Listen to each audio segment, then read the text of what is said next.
The objective of this video is to show you how you can determine the acceleration of a moving object using the velocity-time graph. Before we begin, you need to be familiar with how to read graphs and calculate gradient of a graph. The graph shown here describes the motion of an object using a velocity-time graph. Before we learn how to interpret the graph, we need to be familiarized with some of the naming conventions. The vertical axis is named v/m/s. V represents velocity of the object that is described in the graph. m/s is meters per second, the unit for velocity. The horizontal axis is named t/s. T represents the time taken to travel the distance of the object. S is seconds, the unit for time.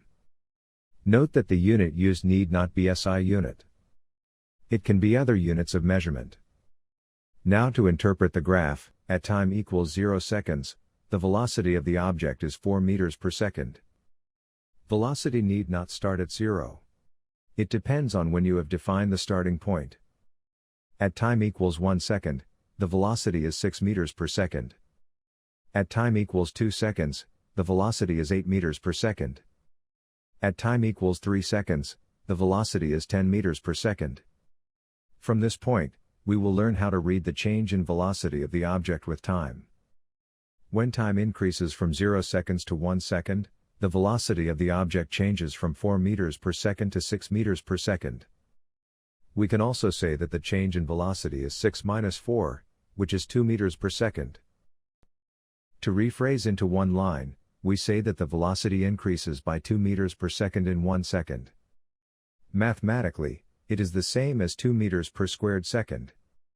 Since 2 meters per second refers to change in velocity and 1 second refers to the time taken for the change in velocity, we can further express the expression into a mathematical form. 2 meters per second over 1 second is equal to change in velocity over time taken for velocity to change.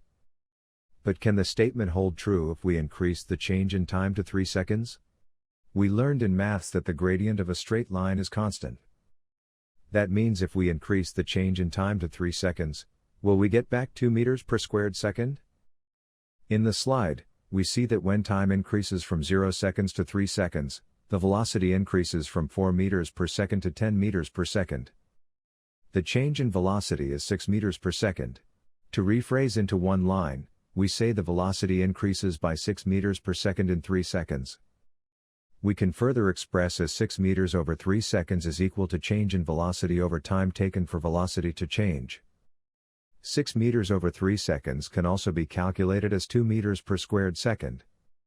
So yes, if we increase the change in time to 3 seconds, we will get back 2 meters per second over 1 second. If the graph shown is a y-x graph, then the gradient of the graph is change in y over change in x. Note that change in y is the same as change in velocity. Similarly, change in x is the same as change in time.